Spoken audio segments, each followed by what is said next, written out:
Hi there. Today is Careers Q&A Day, where Zoe and I give you some personal attention.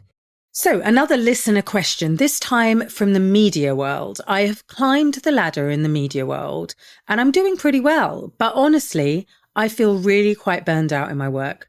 When is it time to jump and leave? And how do I make a plan to do that in a thoughtful and stable way? Well, first of all, listener, I want to say good on you for giving the time and attention to how your body is feeling around what you're doing.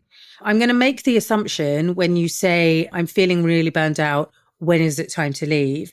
That you have decided that within the context that you're in, it's not possible or you don't want to renegotiate the environment or think about an opportunity that may have a different pace, or I'm going to make the assumption that those things have already been eliminated.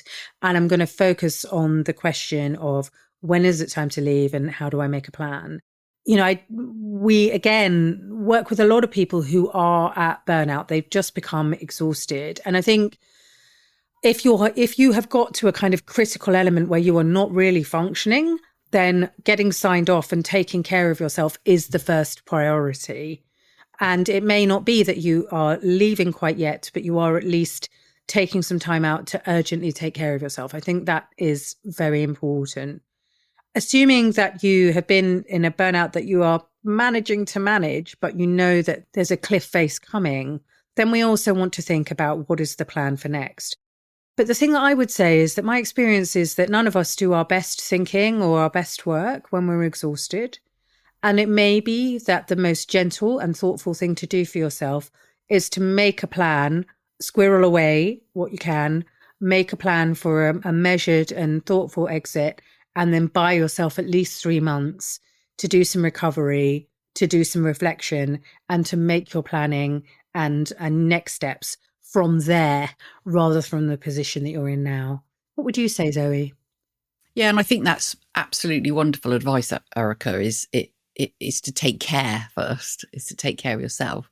But I think if we think about perhaps from not such an extreme burnout point of view, but like I'm tired, I'm exhausted from this sort of job and I'm feeling flat and, really not enjoying it, then I think it's about what is it specifically?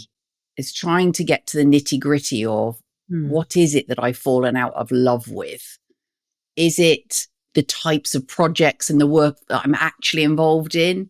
Is it the people that I'm working with, or the sort of, as we would class from an equation point of view, the environment that I'm in? Like is something changed in the organization where the leaders or the people that are sort of running the show, if you like, were just not aligned anymore? So I think it's really helpful, if you can, to take a little sort of step back and think, what specifically is it that I've fallen out of love with?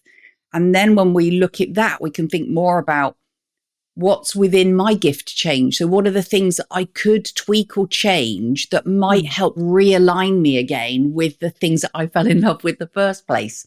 Maybe that it's a different type of work or project that you want to be involved with going forward.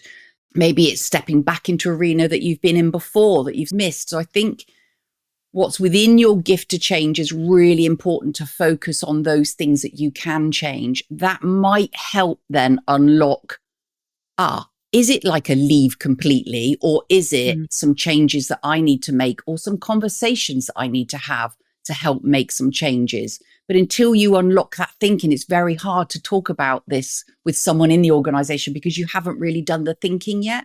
Yeah. And then the last thing I would say is almost every employer wants to make sure that you are well at work. So if it feels safe to do so, please do start a conversation with your current organization and see what accommodations can be made, what support you can get. And we're all busy and self-absorbed. So until someone brings to our attention sometimes that they're struggling, that there might be all sorts of support available for you.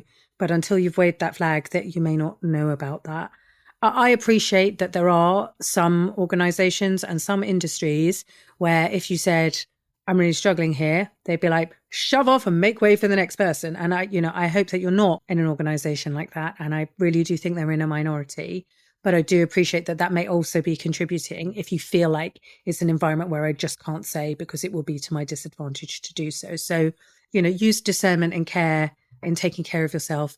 And as an employer, of course, taking care of others. I hope that helps.